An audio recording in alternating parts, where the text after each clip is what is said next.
To Atlanta Live. This is an inspiring evening. You're going to be empowered and encouraged. So don't go anywhere. We've got an hour that's going to be an hour of power for you.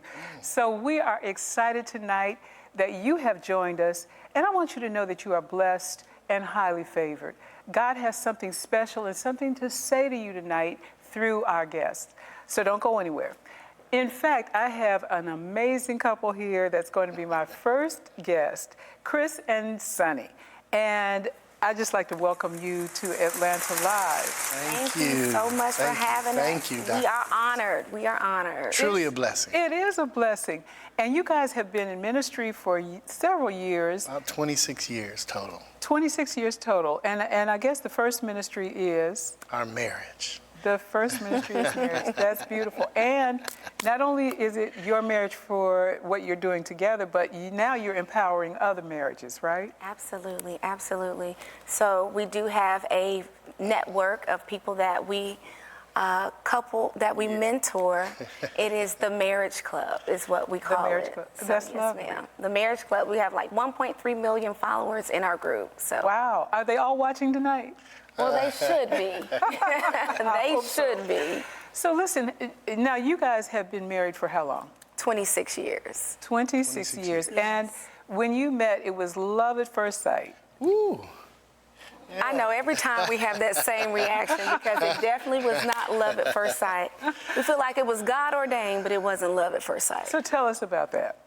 Well, it was kind of crazy. We were both in the band, and I was a drum major. I had made drum major. She was so a major. this was in high school? High school. High school, yes. Crum High School, Atlanta, Georgia. Oh, my goodness. I was a drum major. She was a majorette captain. We had both just been appointed to these positions, and we didn't like each other. I mean, didn't matter how you shook it up. We just didn't like each other. So the band director got wind of it. Bless Mr. Moore, he's still directing bands to this day. And he says to me, Sonny, I heard you've been kind of rough with my majorette captain. I said, well, she never listens. Her group, they try to run me over.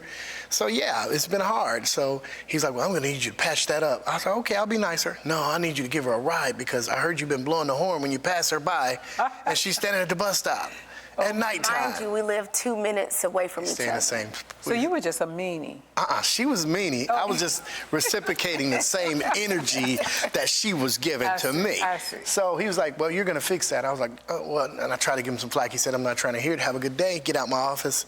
So I started having to give her a ride. And I mean, it was crazy because every time we got in the car, we wouldn't say anything to each other. We didn't speak for like 2 weeks. I'm slamming on the brakes, get out. And then one day we started having a conversation, the next day a few more, and then all of a sudden we began to, to laugh and enjoy each other. So I said to her one day, just, kind of like, you know what? You'd be a pretty good summertime girlfriend. A summertime girlfriend. Summertime girlfriend. Ladies, so don't fall for that, okay? But the short season. Yeah, you ain't got to worry about no Christmas, no Valentine's. Summer's cheap. Oh. So I had it all planned out in my mind. I needed savings. So anyway, she looks at me and she says, "Oh, I'm only good enough for summer." And that's when I knew she wanted me. Oh, my. Okay. And guess what? We've been dating for the last 30 summers ever since that day. Ooh, now that's your story. That's his story. And? Well, for me, I mean, it almost went like that. We definitely didn't like each other. He was very rude to me. So I reciprocated the same thing. However, at some point, he became okay. When he asked me to be his summertime girlfriend, it was almost like a game. So anyway, we played the game. And so here we are. And by the grace of God, we're still here. Yeah. So now marriage, especially, in the challenges of marriage, marriages go through a lot. Oh, man. And I know that you have weathered some storms, or has it been just rosy every day? Oh, no. Oh, man. You have children? Yes. We got babies. We have 3 children. 3 babies. 4 grandchildren. But no, marriage is not, it's not peaches and cream, but something that you love, you'll work at. And for us, it's just making that decision that no matter what comes our way, we are going to work through those problems. And so we've decided to do that. Divorce, we always say divorce is not an option for us. And so we want to encourage people to have that same mindset. So when you run into challenges, what do you have to remember? What are the core things that you do to manage through challenges? Strategy's everything.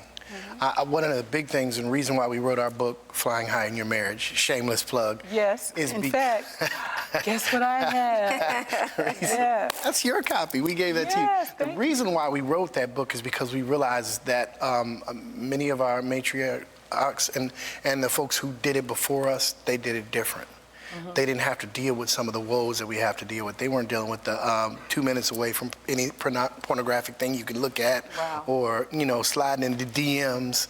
A lot of these different things that we experience in this day and age, relationships didn't have back then. So even if you had an example of what marriage looked like before, it wasn't anything like what we're dealing with now. And then you slap a pandemic on top of that.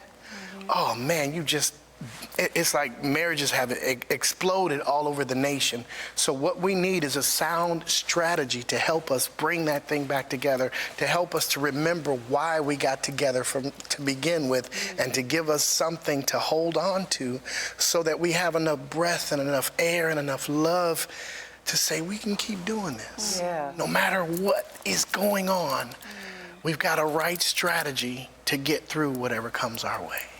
That is so powerful. And I think that in this day and time that we live in, the determination to hang in there as opposed to just dealing with whatever the easiest option is, or whether, even if it's not easy, to take another direction.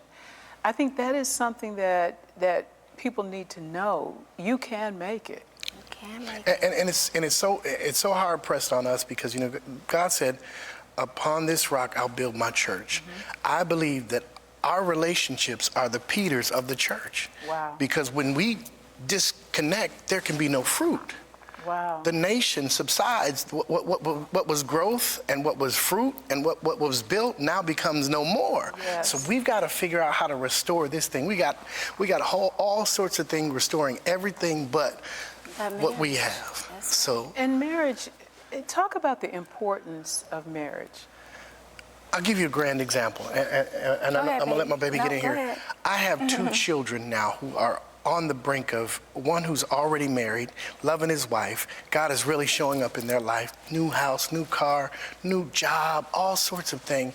My daughter, she's engaged. They found their light and experience through what they saw in us. This is a legacy. When you can build strong marriages, it pushes into your lineage. It's not just about us, it's about our lineage, about our legacy. So we're so hard pressed on trying to make sure we can keep folks connected so that their families will be better. Wow. Their children's children will be blessed by their decision to stay the course. So both of you came from homes that had strong marriages?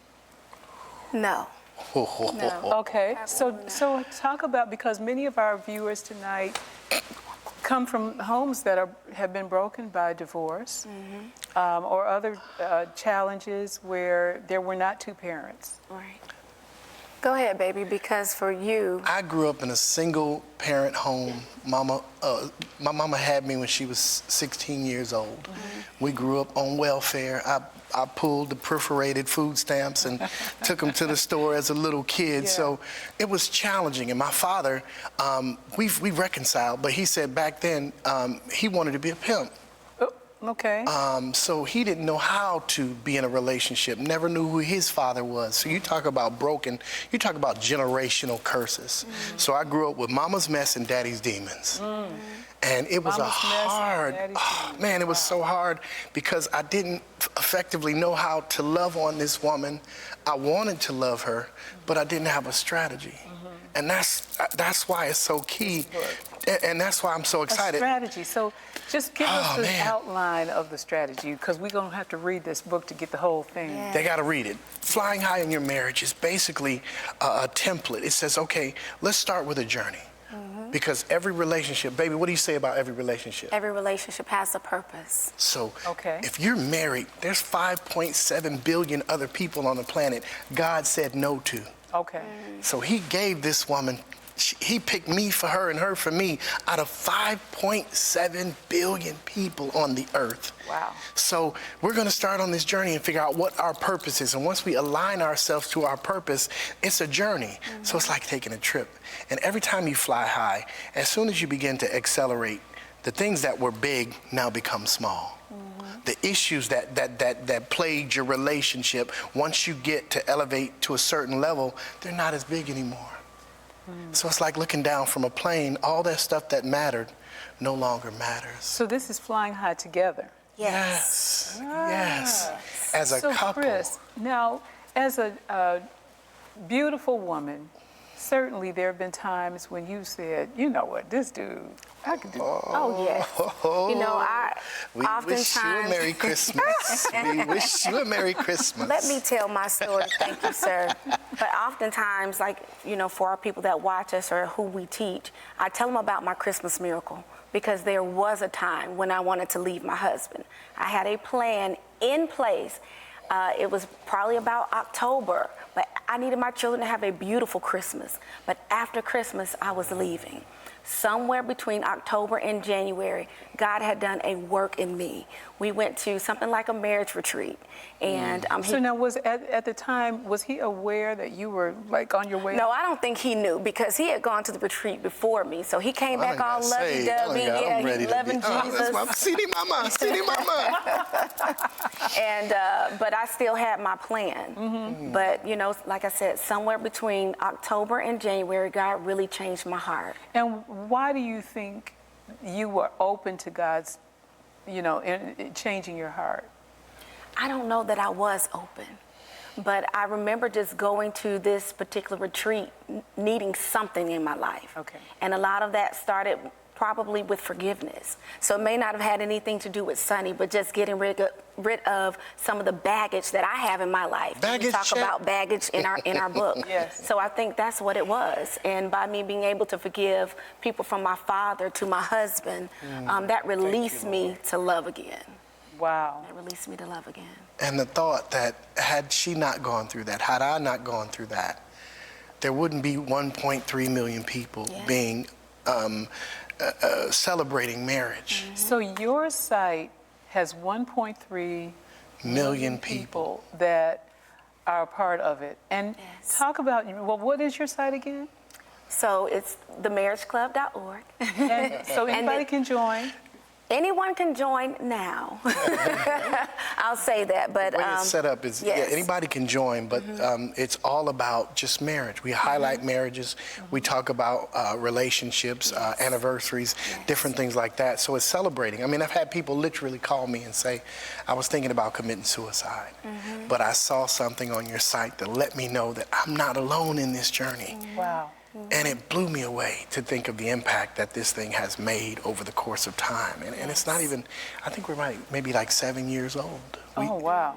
Yes, you know, it's a devastating event that tears your marriage apart can really destroy your life or make you want to destroy yourself. That's true. And I think that the importance of what you're doing, this work, is just, it's paramount to, you know, people having wholeness in that relationship of marriage. Yes. So let's talk about like where we are now post-pandemic. I think, you know, it's Yeah, like, let's say that, yes. Right.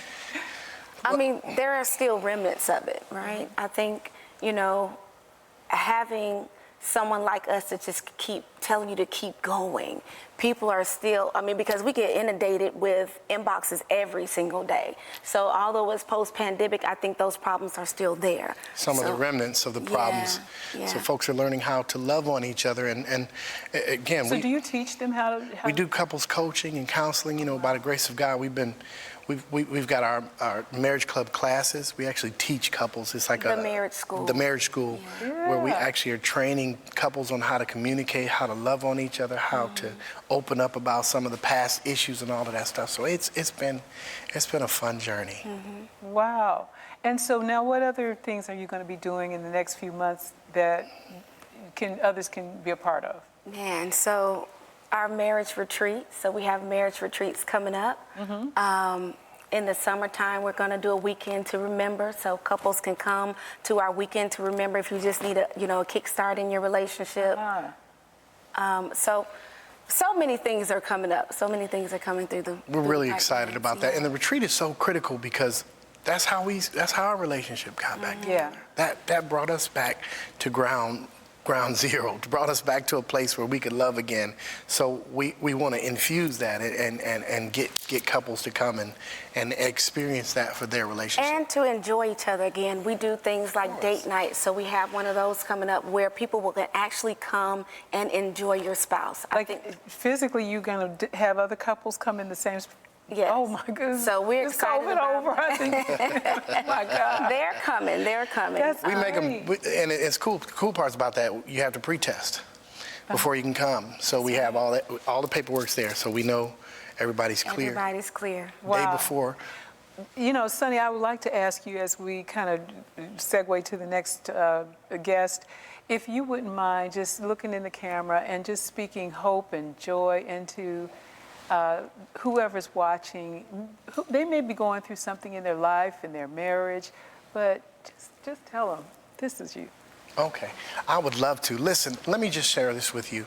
We know you may be going through some problems and some issues in your marriage, but I promise you, if you can stay the course. Yes. The Bible says, don't get weary in well-doing. Somebody has to be willing to wave the white flag and say, I'm going to love my spouse no matter what. I'm going to pray for them no matter what. And watch God move and shift your relationship and take you to a place where you begin to fly high in your marriage. That's right. It can happen for you if you're willing to do the work. Yes. Wow. That is great. And I know that people out there really needed to hear that. And married couples, I want you to be encouraged. This is the Marriage Club, and it's themarriageclub.org. If you're married, if you're having a great marriage, if you're not having such a great time right now in your marriage, listen, connect with these people because 1.3 million people can't be crazy. We need help, and your marriage needs help. And I don't care what status it's in. If it's good, make it better. If it's better, make it great. And if it's great, make it exceptional. Yes. Okay? This is awesome, and I commend you. This book will help you, and it's Flying High in Your Marriage, and it's available there at themarriageclub.org. Yes. And we just salute and celebrate all that you are doing to help God's people. Honored. To so just excited. This bond, this institution. Yeah. It is so, so important. So thank you guys for being a part. Teresa. We're so honored. Thank you for having us on. Yes. Okay, and so we will see you at the next marriage retreat. I'm going to get me a husband to come. All right. Let's go. Let's go. Let's get it. Yes, Lord. All right. We're looking for, don't leave me yet.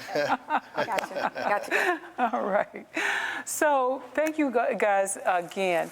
Now, listen, you're going to be blessed by Travis Malloy singing One in a Million, the remix.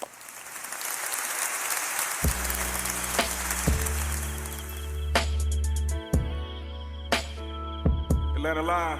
Hey, it's a remix that went viral on TikTok, and I want to do it for y'all. Let's get it. I love you, Jesus. I worship and adore you. Just want to tell you, Lord, I love you more than anything. I love you, Jesus. I worship and adore you. I just want to tell you, Lord, I love you more.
Your love is more than a million to me.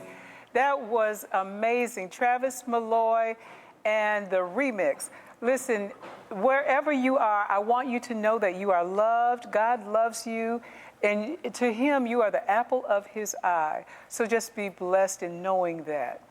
Our next guest, I am so excited to talk with him tonight. He is Jon Goode. Thank you for being my guest and being on Atlanta Live. Thank you so much for having me. It's my distinct honor and pleasure to be here with you. Now, you do a myriad of things. I do. But the most important thing that we've heard of lately is that you are a writer. Writing is basically what I've done for the last 15 years full time. Wow. Now, you know, that's kind of unusual. We don't hear about, you know, folks just writing professionally that often. How did you get interested in that and into it? It found me more than I found it. I was working as an accountant in Ashford Dunwoody. And a friend asked me, she said, would you like to go to a poetry open mic? And I told her I can think of nothing that I would like to do less than go to a poetry open mic. She said, but if I can catch you before you leave the office, will you go? I said, sure. And she took me to the Yin Yang Cafe for this poetry night, and it was the most transformative night of my life. It informed everything I would do from that point forward. Wow. What captivated you? What was the essence of what captivated you there?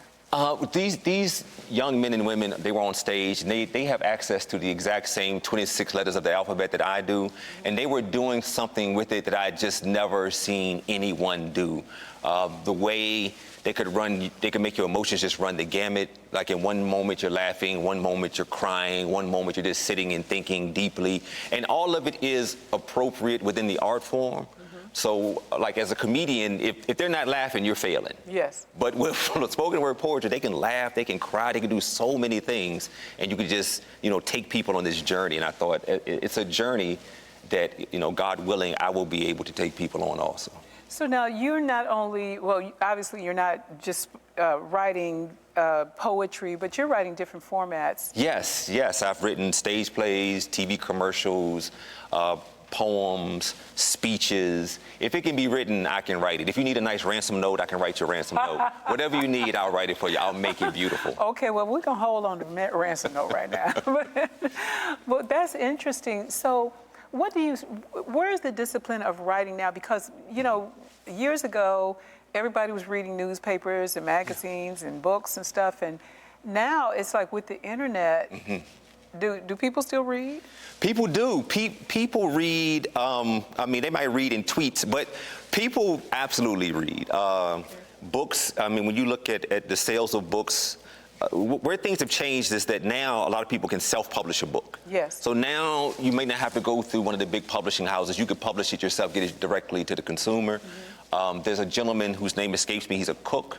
He did a cookbook, did it as a PDF. Digital book, sold it direct to the consumers, and I think he sold over 1 million copies of this. Wow. Directly to the consumer. Yeah. So, the art of writing is alive and well. Everything is written. I'm sure you might see handwritten signs as you're doing your show. Everyone's writing something at some point. So. Well, you know, and you're here, you're a writer, and a lot of people aspire, and, you know, statistics say 7 out of 10 people aspire to write their own book. Yes. And most people want to write about their lives, their story. Okay. Yes. But, I mean, talk about the discipline of writing, because you just, you know, here's what I find, and you tell me. We go to school as, you know, little kids when we're 6, 7 years old, and they say, you're going to do 3 things: reading, writing, and arithmetic. Yes. And the writing is something that we grow up thinking we can do. Yes. Is it the same writing when it comes to the level that you're at? It is not. Okay. It is not even. So can the average person write their own book? The average person, I mean, let me just say, if you have the discipline to sit down and write the book, you can absolutely write the book. Now, will it be a good book? And that's the trick. So you have to actually just educate yourself on different things as far as vocabulary, language, plot devices, you know, what it takes to actually craft a narrative. That's the trick of it is, you know, anyone can sit down and put words down on paper, but it's the discipline of actually like telling a story in a way that's compelling and engaging to people. That somebody wants to read. Right, they want to read or write something that becomes like a screenplay. all the time people will say like something like a show like, Ozark, some show will come on TV, Yeah. and people are like, oh, I had that idea. Yeah. And I'd be like, yeah, but they wrote that idea. They wrote it down. They actually did They something. did with it. I was like, that's the trick. You have Have you to do ever it. been in that place where you had a great idea, you Yeah. had something that you wanted to do, Yeah. but and writing is really a discipline. I know you sit down and you have to like focus and concentrate on, okay, and then finish it, and then go back to it, rip it up, do it again. Do it again, yes. So have you ever like said, forget it, I'm going to go be back in accounting or anything like that? No. Well, let me just say, the times that I've had to go back to accounting, it wasn't because of the writing, it was because I didn't have the plan to sustain myself with the writing, and so then I had to go get a job. But it wasn't the writing's fault. It was, I had to run out of money. But every permanent job I got, I knew was a temporary job. I don't care what they said. They were like, this is a temporary position. I'm like, they were like, it's a permanent position. I'm like, it's a temporary position. So you knew all along that you were going to be a writer. Is that the case? From the time I left that open mic, I was like, my interest, my time, my passion, my pursuit will be down this lane. So now how does writing intersect with your faith? I write about my faith. I write about my upbringing, my life. My upbringing is in the church. So when I write, everything is going to be in what I write. You're going to see, the good, the bad, my faith, how I rise, how I fall. It's the writing has to be human in the ways that really resonate with people. So sometimes if you write it where, I've never made a mistake and I've gotten it all right, people are like, that's not accurate. That's not true. So it has to be authentic. It has, right? People resonate with that. People come up to me all the time. There are people who don't really like spoken word poetry, but I might do a poem that touches them, where they live. Yes. And they'll come up to me, they'll be like, I don't like poetry, but I like what you did. Wow. And I'll be like, well, it's poetry, That is such a gift. So now, I know you recently got a huge honor. Yes. Talk about the advertising award. Yeah, I won an American Advertising Award for a project I was on with a company called CPG Agency out of St. Louis. And we were writing for a company called the ELC, the Executive Leadership Council, which is a collaboration and conglomerate of black CEOs who they have a big gala, but their whole purpose is they're trying to engage with young people to show them how they can elevate themselves, find themselves in the CEO positions, find themselves in a position where financially they can, help their communities and help their people and bring the whole thing forward. So they engaged me to write a piece for them that discussed Black Wall Street and how that kind of has informed us and what it is kind of brought out of us coming forward. So the Black Wall Street, that was in Tulsa. It was in Tulsa. So we flew to Tulsa. We flew to Black Wall Street and shot it. We shot it in Greenwood. So what is it? Is it a documentary or? It was the piece, the piece I did, it was to open their gala. And it's also a piece that is kind of an advertisement for the company itself. I see. So it falls into the arena of advertising because it advertises the company. I see. So it won an advertising award for pieces that are written that are non-televised, but that fit into the category of advertising. This is intriguing. Yes. Now, let me just go dig in a little bit with this whole Black Wall Street, because, of course, here in Atlanta, we have a new Black Wall Street. Yes, yes. But the original Black Wall Street, what was it that you saw when you went to Tulsa that you tried to translate in your writing? How do you get the feeling of what you experienced into the page? Yeah, so the opening line of that poem was, this nation wasn't built for you to succeed, not even for a single day, right? Ooh. That's the opening line of this piece that I put together for them. And it's this idea of, from the time that we are liberated from enslavement, the laws, everything they put in place is just to return you to a state of slavery. It's not built for you to succeed. And to be a group of people put in this position and to flourish, to be able to build a Black Wall Street, this place where you circulate your dollars amongst yourself and you grow wealth, right? And to see what that means as far as empowerment, but then to understand that there are forces that they can't have it. And what they're going to do is they're going to try to tear your ladder to success down rung by rung. So now, do you base this writing on feeling or fact or a combination? Yeah, it's a combination of both. I've read extensively about Black Wall Street. Okay. And, you know, as a person of color here in America, as a black man, you feel that. You feel the moments where you're climbing the ladder, especially when I used to work in corporate America, and you feel the hand on your ankle pulling you back down. You feel that they're only going to let you climb so far, that your head is going to bump this glass ceiling, and they're not going to let you break through it, you know? And for the people that do, that's like the blessing and the wonder of it, because you're not supposed to. There's not supposed to be an Oprah Winfrey, you know? Like, these people are not supposed to exist. Wow. And they do it in a place that is built for you not to succeed. Wow. Is that a God thing or something else? Let me just speak from my own experience. I can't speak to how Oprah Winfrey or anyone else feels. But for me, I always tell people that God has a plan and I'm in it.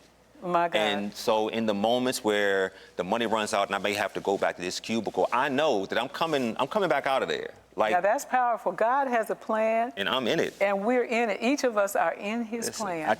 I tell people some things, My you know God. how they say seeing is believing. I said some things you have to see to believe, but some things you have to believe to see. To see. Yes. Like, Yes. You have to believe. If you Hallelujah. believe it, it'll show up. So I've believed in this journey the whole way, and it has taken me amazing places. On April the 25th, I'll be on Broadway. What you gonna be doing on Broadway? I will be on the set of this Broadway play in the William Kerr Theater, and I'm with this company called The Moth. They're a storytelling company. Yes. And we will be having a night on Broadway, and I will be on Broadway on April the 25th. Congratulations. Thank you so much. That is amazing. It's art, it'll John, take you are you places. you are you know, I think that part of what we have to understand, especially in this season, is that the Bible is still right. Our words have power. Yes. And when we speak, we have the power of death and life in our tongues. Yes. And, you know, what is so important is that, you know, as a writer, and, you know, I can share in that discipline, of course, that's what I've done for years. Yeah. But as a writer, you know that the word has power and the pen has power. So a lot of times we're sitting there and we're waiting for somebody to push us to do our book or to write whatever we feel, and we need to do it, even if it's a blog. Yes. So I just want you to talk to our audience tonight and talk about your journey, because you didn't get to Broadway, to the advertising award and all that by, you know, starting yesterday. No. It's not a sprint. It's a marathon. Okay. It's a marathon, and it's definitely that position where you have to take that step without seeing the whole staircase. Okay. You just have to believe that these steps are ordered and that you can do a thing that, by and large, people are telling you is impossible. They tell you, you know, you can't. Yeah, because we see these bestsellers on Amazon selling millions of books. Yeah. We see Oprah's book club. We see all these other things. But let's talk about what it really takes, because I think, you know, I don't want to gloss over the work. Oh, aspect. no. It's So the research, all of that, where does a person start? If I have a story in me that I really want to get out, if it's a screenplay, I have a movie in my heart, how do I start? I would advise you, if you have a screenplay, anything you want to write, one, you can go to any bookstore and read a book about the process and the you know, what it takes to do it, as far as you need narrative, you need plot, you need, you know, these are the things you need, no matter what you're doing, you know, whether it's a novel or a screenplay. Just learn the art of how that thing is crafted. Okay. Then after you know the art of how it's crafted, now you have to sit and you have to do it. And that is a difficult thing to do, because you have to sit there every day. Let's just say you have a 9 to 5. Once you get off work and you've been at work all day and you're tired and you don't want to do it, you have to sit there and you have to give to yourself as much time, attention, and dedication as you give to these other people. You have to sit there and give it to yourself. Wow. So when I had my job at 5 o'clock, every day I went home. Yeah. Every day I went home. Whatever they had would wait till tomorrow. And now I have to be about the thing that I want to do with my life. Yeah. You know, as they say, people who don't chase their dreams end up working for people who did. And so I'm on it. And there's no way I can fail. My dad told me, he said, you don't fail till you quit, so just don't quit.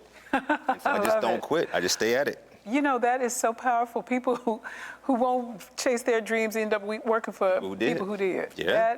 That says it. Yeah. So I love that idea of sitting, because a lot of times we don't have the patience and we don't have the faith in our own abilities to sit and to do it and just wait until we get it and just keep going. Yes. So now, do we find that there's writing coaches that we use, or do you think it's just a single journey, or what? It's different for everyone. Okay. I know people who have writing coaches. I know people who they write with a group. They have writing groups. Yes. It's just, everyone's different in how you're going to get it done. But whatever you need to get it done is, that's what you need to get it done. For myself, I have no social media on my phone because it's a distraction. Yes. I'm going to end up down a rabbit hole and I'm not going to write anything. Okay. So I'm usually somewhere by myself, not by myself. I'm usually in a cafe before COVID. I was in a cafe all the time. Which is, you're by yourself and surrounded with people. And these people become characters in these stories sometimes. But yeah, you have to, whatever you need to focus in, you need to do it. You need to turn your TV off. You need to throw your TV away. If you need to take social media off your phone, whatever you need to do. Yeah. Because you're going to look up and you watch, all of Ozark, and you haven't written a word, and you're going to be mad. You're going to be mad at yourself. And going back to work for somebody else. And going back to work for somebody else. That is amazing. So now, I know that you've got Broadway coming up. Yes, You have books out that people can... I do. And how do we get to you? Yeah, so I have a collection of poems and short stories called Conduit. It was #1 on Amazon for 6 or 7 months. You're one of those people. So you can go there. And Conduit, right. Yes, okay. and I wrote a novel called Midas. That was #1 on Amazon for 5 weeks. But you can also find that at the Village Market, which is a black woman-owned business. I love it. Women's Month, yeah. Yeah, right. And it's right here. It comes out of Atlanta, Georgia. Oh, and okay. it's on their website. Say it again, what it is? It's called the Village Market. They have an actual brick and mortar store inside of Pond City Market. Okay. But they have a website. And on that website, you can also order the book there. And as I've heard, it's been the best-selling book sold on that website so far. I love it. Yeah. And so are you working on a book now? I am. I'm working on a novel based on, I play chess in the park, in Woodruff Park. So it's loosely based on the men that play chess in the park and their stories. And it's super compelling when you sit in the park and find out under what circumstances people find themselves living in a park playing chess. It's an interesting tale. And that's going to be a novel? It is. So now, as a man of faith, yes. Obviously you write about things outside of just, Christian topics. Yes. And so that's okay? I think so. I think that for me personally, I think God is in everything I do. You know what I mean? Like, I think that people can say things to you that might sound very, very religious and ain't no religion in it. People can say things to you that sound very, very secular and it's full of God. It's all in what the intention is and the purpose behind, what people are saying to you. That's wonderful. And thank you for sharing that point, because I think we can't be locked into one mindset. We've got to be free, because God made everything and everybody in this world. The earth is the Lord's, the fullness thereof, the world and they that dwell therein. So we are so, so honored. And man, you just doing it. We'll see you on Broadway. April 25th. Come. I'll be there. I love it. Jon Goode, thank you so much, and God bless you and all that you're doing. Thank you so much. All right. We'll go to break now.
Well, we are back, and thank you for hanging in here. I know you've been blessed. We've talked about marriage, we've talked about writing, and now we go to this phenomenal young man who's doing music and a billion other things. But you heard the One in a Million remix that was done by Aaliyah, and now by Travis Malloy. Welcome to Atlanta Live. Thank you so much for having me. I'm so excited to be here. Wow. So you are doing music, and now you've been in Atlanta for a while. Yes, ma'am. And you've served at ministries as minister of music. Yeah. But you've also played and you serve as a producer in mainstream music. Yes, a singer, songwriter, producer. I've written and produced songs for Fred Hammond, Jason Nelson, Dorinda Clark Cole, Monica, Leandria Johnson. Yeah. So what do you enjoy most about music in this season? Because I know COVID has shifted a lot of things. You know, what I enjoy about music as a whole is everything I write is things that I've experienced. You know what I mean? I don't write anything that I haven't gone through. And you know, we in church we write cliches and things like that. I don't write nothing that I haven't experienced. Okay. So, and that's whether I'm writing a love song or I'm writing a song of worship to God, is something that I've truly experienced. But more than anything in this pandemic, I've learned you got to do more than one thing. Okay. Now let's get to the doing more than one thing. That's exciting. And now, you know, pull it back just a little. Millions, billions, and trillions. Yes. What is that about? You know, it started just as an affirmation brand. Everything that is happening in my life today, I spoke it. For even sitting here talking to you. I used to listen to the Gospel Heritage albums when I was in high school and wanted to meet you. And the fact that 15 years later I'm sitting here talking to you is a part of manifestation. Yes. So I knew even in that it works. And because that works, I said, well, let me see if I can put millions, billions, trillions on a shirt and see if I can attract that to my life. Well, you know what? And before we go down too far past that, you know, what you're saying is so important. We have the power to speak our destiny. And you know what, I've been watching, you know, even with the horrors of the war, you know, that we're looking at across the world. Yes, ma'am. But you know, that president over there in what's the country they're fighting? Ukraine. Yes. The Ukrainian president is like, we're going to win. And, you know, he has compelled, because of what his words are that he's speaking, we're going to win. He's compelled people who never picked up a gun. That's the truth. And I think that's so admirable. But what I'm seeing, and this is it, you know, if you're not a trillionaire, if you're not a millionaire, a billionaire, then begin to speak it. That's the truth. Because I realize that everybody doesn't want to be rich, but everybody wants money.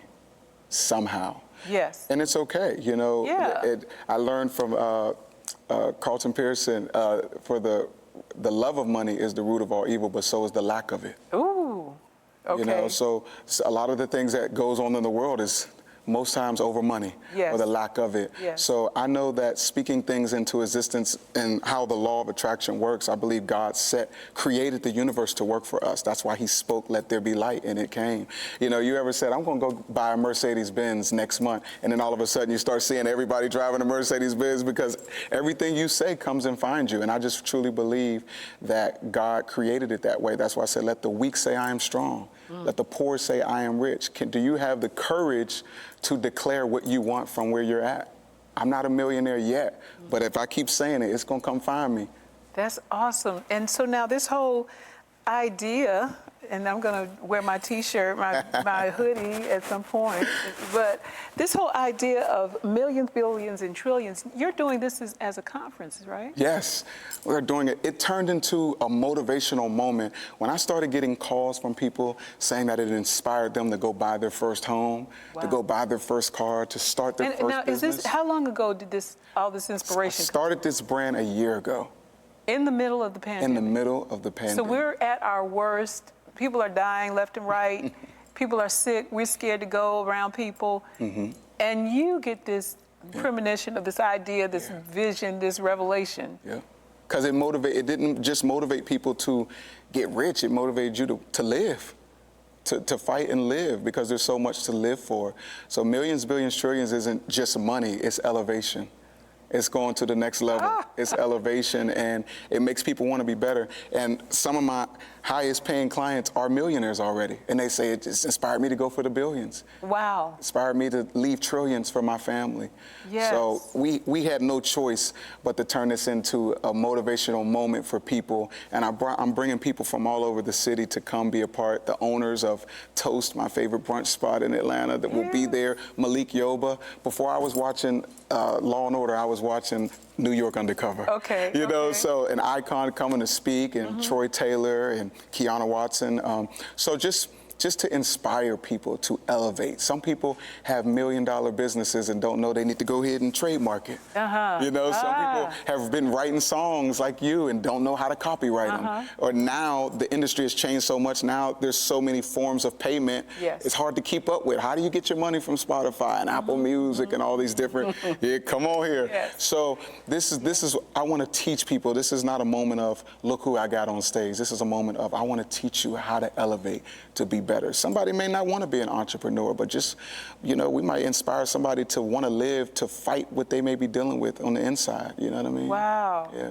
That's powerful. And in this season, I think as we're moving prayerfully past COVID, Yeah. Yes. it's time for us to blossom, to grow, to Yes. expand, to increase, and to Yes. move into those things that we know that God is at the next level. Yes. So now, what will be happening at your conference? Are you just having speakers? So it'll be speakers. And when is it? It is March 31st. March 31st, the last. Mark your calendar. Yes, mark your calendars. The last Thursday of this month, March 31st. 33122. Yes. Yes. From 10 a.m. to 5:30 p.m. I mean, my pastor will be there, Bishop William Murphy.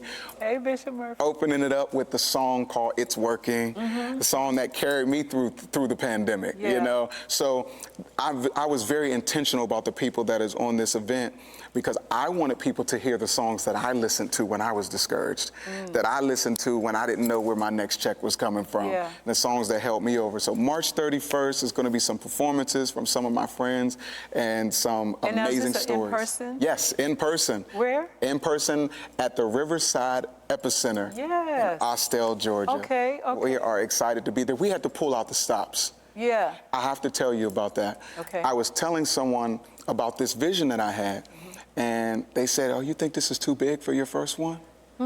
And I said, "I don't know if I'm gonna live long enough to do a second one. Wow.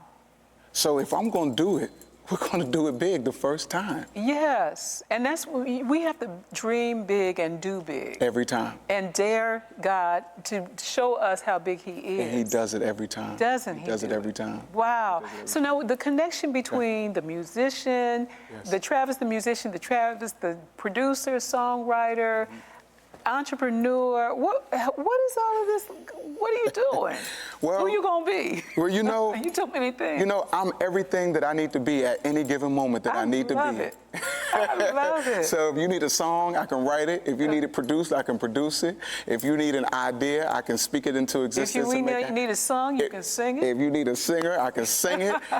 That's just a gift that God gave me to be able to do multiple things. Yeah, well, And you know what I hear is that you have not limited yourself. I couldn't. And you refuse to allow others to limit you. Yeah, because we live in a world where when God gives you multiple gifts, the world typically forces you to pick one. Yes. And that left me in bondage for a long time, because for a long time I've had people say, maybe you shouldn't sing, you should just produce. Or maybe you shouldn't produce, you should just sing. Or maybe you should stop singing and do clothes. I'm doing everything. I'm doing everything. And so now this is the product that people can get this? That's it.